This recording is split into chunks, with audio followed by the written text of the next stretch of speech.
በስመ አብ ወወልድ ወመንፈስ ቅዱስ አሐዱ አምላክ አሜን።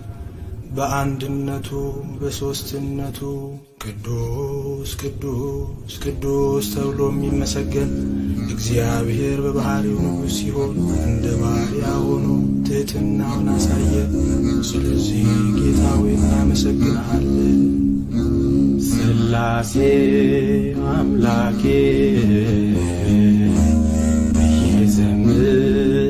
ዘምራለው፣ ሥላሴ አምባዬ እቀኛለሁ።